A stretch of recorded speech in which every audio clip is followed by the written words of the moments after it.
ഈശോയും ശിഹായിക്ക് സ്തുതിയായിരിക്കട്ടെ. ഈശോയിൽ ഏറ്റവും സ്നേഹം നിറഞ്ഞവരെ, നാം ഇന്ന് കൈത്താക്കാലത്തിലെ 3-ാമത്തെ ആഴ്ചയിലേക്ക് പ്രവേശിച്ചിരിക്കുകയാണ്. എവർക്കും നല്ലൊരു ഞായറാഴ്ച ആശംസിക്കുന്നു. കർത്താവിനോടൊപ്പമായിരിക്കാനും ഈ ദിവസം പരിശുദ്ധമായി ആചരിക്കാനുള്ള കൃപ നിങ്ങൾക്ക് ഓരോരുത്തർക്കും ലഭിക്കട്ടെ എന്ന് ആശംസിക്കുന്നു, പ്രാർത്ഥിക്കുന്നു. ഇന്നത്തെ വായനകളിൽ 2-ാമത്തെ വായന പ്രഭാഷകൻ്റെ പുസ്തകം 33-ാം അധ്യായം 13-ാമത്തെ വാക്യത്തിൽ കർത്താവ് നമ്മളെ ഇപ്രകാരം ഓർമ്മിപ്പിക്കുന്നു: കുശവൻ്റെ കയ്യിൽ കളിമണ്ണ് പോലെയാണ് സൃഷ്ടാവിൻ്റെ കയ്യിൽ മനുഷ്യർ. അവിടുന്ന് തൻ്റെ ഇഷ്ടമനുസരിച്ച് പ്രവർത്തിക്കുന്നു, ഇഷ്ടമനുസരിച്ച് അവർക്ക് നൽകുന്നു. സ്നേഹം നിറഞ്ഞവരെ, നമ്മൾ ഓരോരുത്തരും സൃഷ്ടിക്കപ്പെട്ടിരിക്കുന്നത് വ്യത്യസ്തമായിട്ടുള്ള ദാനങ്ങളും കൃപകളും കൊണ്ടാണ്. കർത്താവിൻ്റെ ഇഷ്ടത്തിനനുസരിച്ചാണ് നമ്മൾ ഓരോരുത്തരും സൃഷ്ടിക്കപ്പെട്ടിരിക്കുന്നത്. നമുക്ക് കർത്താവ് നൽകിയിരിക്കുന്ന ദാനങ്ങളും കൃപകളും വ്യത്യസ്തമാണെന്ന് പ്രഭാഷകൻ നമ്മളെ ഓർമ്മിപ്പിക്കുന്നു. ഇതേ ചിന്ത തന്നെയാണ് പൗലോസ്ലീഹ റോമക്കാർക്ക് എഴുതിയ ലേഖനം 12-ാം അധ്യായം 3 മുതൽ 8 വരെയുള്ള വാക്യത്തിൽ പറയുന്നത്. ഇന്നത്തെ 3-ാമത്തെ വായന റോമക്കാർക്ക് എഴുതിയ ലേഖനം 12-ാം അധ്യായത്തിൽ നിന്നാണ്.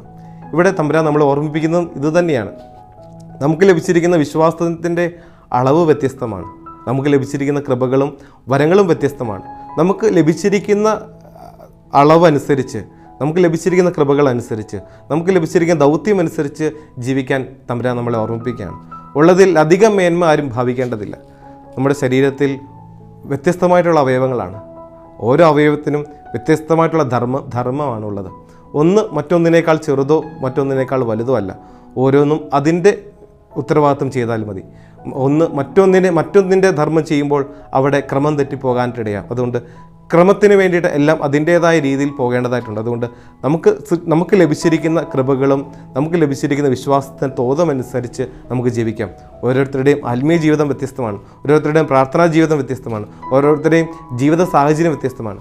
നാം ഓരോരുത്തരും വിളിക്കപ്പെട്ടിരിക്കുന്നത് വ്യത്യസ്ത സാഹചര്യങ്ങളിലേക്കാണ്. വ്യത്യസ്ത വിളിയാണ് നമുക്ക് ലഭിച്ചിരിക്കുന്നത് പോലും. ഒരാൾ പൗരോഹിത്യ വിളിയിലേക്കാണെങ്കിൽ, ഒരാൾ കുടുംബജീവിതത്തിലേക്കാണ്, മറ്റൊരാൾ സമർപ്പിത ജീവിതത്തിലേക്കാണ്, മറ്റൊരാൾ സന്യാസത്തിലേക്കാണ്. ഓരോരുത്തരുടെയും വിളി വ്യത്യസ്തമാണ്. നിങ്ങൾക്ക് ലഭിച്ചിരിക്കുന്ന വിളി അനുസരിച്ച് ജീവിക്കാനായിട്ടാണ് തമ്പുരാൻ നമ്മളോട് ആവശ്യപ്പെടുന്നത്. പൗലോസ്ലീഹ കൊറിന്തോസുകാർക്ക് എഴുതിയ ലേഖനം 1-ാം ലേഖനം 7-ാം അധ്യായം 7-ാം വാക്യത്തിൽ തമ്പുരാൻ നമ്മളോട് വീണ്ടും ഓർമ്മിപ്പിക്കുകയാണ്. പൗലോസ്ലീഹ നമ്മളോട് പറയുകയാണ്: നിങ്ങൾ എന്നെപ്പോലെ ആയിരുന്നെങ്കിൽ എന്ന് ഞാൻ ആഗ്രഹിക്കുന്നു. പക്ഷേ നിങ്ങൾക്ക് ഓരോരുത്തർക്കും പ്രത്യേകം ദാനങ്ങളാണല്ലോ കർത്താവിൽ ലഭിച്ചിരിക്കുന്നത്. അതുകൊണ്ട് സ്നേഹം നിറഞ്ഞവരെ, നമ്മുടെ വിളിക്കനുസരിച്ച് വിശ്വസ്തയോടെ ജീവിക്കാനായിട്ട് തമ്പുരാൻ നമ്മിൽ നിന്ന് ആഗ്രഹിക്കുകയാണ്. നമ്മളുടെ ആരോഗ്യവും നമ്മുടെ ബുദ്ധിശക്തിയും നമ്മുടെ കഴിവും അനുസരിച്ച് നമുക്ക് പ്രവർത്തിക്കാം. നമുക്ക് ലഭിക്കുന്ന ശുശ്രൂഷയ്ക്കനുസരിച്ച് നമുക്ക് ജീവിക്കാം.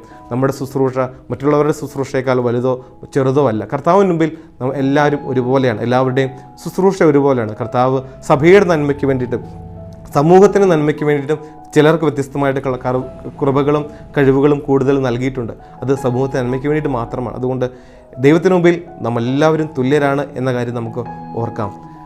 1-ാമത്തെ വായന, ഇന്നത്തെ ദിവസം 1-ാമത്തെ വായന റൂത്തിൻ്റെ പുസ്തകത്തിൽ നിന്നായിരുന്നു. റൂത്തിൻ്റെ പുസ്തകം 1-ാം അധ്യായം 6 മുതൽ 18 വരെയുള്ള വാക്യമാണ്. ഇവിടെ തമ്പുരാൻ നമ്മളെ ഓർമ്മിപ്പിക്കുകയാണ്.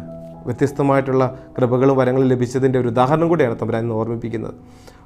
നവോമിയുടെ 2 മരുമക്കൾ ഓർഫായും റൂത്തും. നവോമി തൻ്റെ സ്വദേശത്തേക്ക് മടങ്ങി പോവുകയാണ്. ഓർഫായോട് തൻ്റെ മാതൃഭവനത്തിലേക്ക് പോകാനായിട്ട് നവോമി ആവശ്യപ്പെടുന്നു. റൂത്തിനോടും തൻ്റെ മാതൃഭവനത്തിലേക്ക് തിരിച്ചു പോകാൻ ആവശ്യപ്പെടുന്നു. എന്നാൽ ഓർഫ അമ്മയ്ക്ക് സ്നേഹചുംബനം നൽകി, സ്നേഹപ്രകടനങ്ങളൊക്കെ നൽകി തൻ്റെ മാതൃഭവനത്തിലേക്ക് തിരിച്ചു പോവുകയാണ്. പുതിയ ജീവിതത്തിലേക്ക് പ്രവേശിക്കാനായിട്ട് ഒരുങ്ങി പോവുകയാണ്. എന്നാൽ റൂത്ത് അമ്മയോടൊപ്പം ആയിരിക്കാനായിട്ട് ആഗ്രഹിക്കുന്നു. തൻ്റെ ജീവിതം അമ്മയോടൊപ്പമാണ് എന്ന് റൂത്ത് ആഗ്രഹിക്കുക. അങ്ങനെ അമ്മയോടൊത്ത്, നവോമിയോടൊത്ത് ആയിരിക്കുകയും ചെയ്യുന്നു. സ്നേഹം നിറഞ്ഞവരെ, 2 പേരോടും നവോമി ഒരേ കാര്യമാണ് ആവശ്യപ്പെട്ടത്. എന്നാൽ 2 പേരും 2 വ്യത്യസ്തമായിട്ടുള്ള കാര്യങ്ങളാണ് തിരഞ്ഞെടുത്തത്. കാരണം 2 പേർക്കും 2 കൃപകളാണ് കർത്താവ് നൽകിയിരിക്കുന്നത്. അതനുസരിച്ചാണ് അവർ പ്രവർത്തിക്കുന്നത്. അതുകൊണ്ട് 2 പേരും നല്ല കാര്യമാണ് ചെയ്തത്. ഒരാൾ പുതിയ ജീവിതത്തിലേക്ക് പ്രവേശിക്കുമ്പോൾ ഒരാൾ നവോമിയെ ശുശ്രൂഷിച്ച്, തൻ്റെ അമ്മായിയമ്മയെ ശുശ്രൂഷിച്ച് നവോമിയോടൊത്ത് റൂത്ത് ആയിരിക്കുന്നു. ഇതുപോലെ തന്നെയാണ് സുവിശേഷത്തിലേക്ക് കടന്നു വരുമ്പോൾ. ലൂക്കായുടെ സുവിശേഷം 10-ാം അധ്യായം 38 മുതൽ 42 വരെയുള്ള വാക്യം. ഇവിടെ 2 വ്യത്യസ്ത കഥാപാത്രങ്ങളൊക്കെ തമ്പുരാൻ നമുക്ക് പരിചയപ്പെടുത്തുകയാണ്. ഒന്ന് മർത്തായും ഒന്ന് മറിയവും. മർത്ത ഈശോയെ സ്വീകരിക്കുന്നതിൽ വ്യഗ്രചിത്തയാണ്. ഈശോയ്ക്ക് വിഭവങ്ങൾ ഒരുക്കുന്നതിൽ അവൾ വ്യഗ്രചിത്തയാണ്. അവൾ അതിഥി സൽക്കാരം നടത്തുന്നതിൽ വ്യഗ്രചിത്തയാണ്. എന്നാൽ മറിയമാകട്ടെ ഇതിൽ നിന്നെല്ലാം ഇതെല്ലാം മാറ്റിവെച്ച് തമ്പുരാൻ്റെ പാദാന്തികത്തിലിരിക്കാനായിട്ട് ശ്രദ്ധ കാണിക്കുന്നു. രണ്ടുപേരും ചെയ്തത് നല്ല കാര്യം തന്നെയാണ്. പക്ഷേ കർത്താവ് പറയാനായിട്ട് ആഗ്രഹിക്കുന്നു, മറിയം ചെയ്തതാണ് കുറച്ചും കൂടെ ശ്രേഷ്ഠമായിട്ടുള്ള കാര്യം. ഒന്നാമത്തെ വായയിൽ റൂത്ത് ചെയ്തതാണ് ശ്രേഷ്ഠമായിട്ടുള്ള കാര്യമെന്ന് കർത്താവ് നമ്മളോട് പറയാനായിട്ട് ആഗ്രഹിക്കുന്നു. ഇവിടെ മറിയം ചെയ്തതാണ് കുറച്ചും കൂടെ നല്ല കാര്യമെന്ന് പറയാൻ കർത്താവ് ആഗ്രഹിക്കുന്നു. കാരണം ഇതാണ്, നമ്മൾക്ക് വ്യത്യസ്തമായിട്ടുള്ള സാഹചര്യങ്ങളും വ്യത്യസ്തമായിട്ടുള്ള കൃപകളും വ്യത്യസ്തമായിട്ടുള്ള കഴിവുകളും വ്യത്യസ്തമായിട്ടുള്ള ജീവിതവുമാണ് നമുക്ക് ഓരോരുത്തർക്കും ഉള്ളത്. നമുക്ക് ഏത് ജീവിത അവസ്ഥയിലായിരുന്നാലും ദൈവത്തിൽ ആശ്രയിച്ച് ജീവിക്കാനായിട്ട് തമ്പുരാൻ നമ്മളോട് ആവശ്യപ്പെടുന്നു. ഇതാണ് മറിയത്തിലൂടെയും റൂത്തിലൂടെയും ദൈവം നമ്മളോട് പറയാനായിട്ട് ആഗ്രഹിക്കുന്ന ഇന്നത്തെ സന്ദേശം. നിങ്ങൾ ഏത് അവസ്ഥയിലായിരിക്കട്ടെ, നിങ്ങൾക്ക് ഏത് കൃപകളായിക്കോട്ടെ, ഏത് ശുശ്രൂഷ ചെയ്യുന്നവരായിക്കോട്ടെ, നിങ്ങൾ ആരും ആയിക്കോട്ടെ, നിങ്ങൾ ഏത് ജീവിത വ്യഗ്രതയിലൂടെ പോകുന്നവരുമായിക്കോട്ടെ, ഓരോരുത്തരുടെയും വിളിക്കനുസരിച്ച് അവരുടെ ജീവിത വ്യഗ്രത വ്യത്യസ്തമാണ്. പക്ഷേ ദൈവത്തിൽ പൂർണ്ണമായിട്ട് ആശ്രയിച്ച് ജീവിക്കാനായിട്ട് നിങ്ങൾക്ക് സാധിക്കട്ടെ.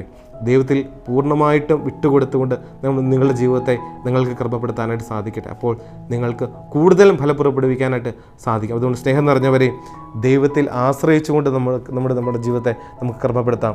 നമ്മുടെ ശുശ്രൂഷകൾ വ്യത്യസ്തമാണ്, നമ്മുടെ ജീവിതം വ്യത്യസ്തമാണ്, നമ്മുടെ ആരോഗ്യം വ്യത്യസ്തമാണ്, നമ്മുടെ ബുദ്ധിശക്തി വ്യത്യസ്തമാണ്, നമ്മൾ വ്യത്യസ്തമായിട്ടുള്ള ജോലികൾ ചെയ്യുന്നവരാകാം.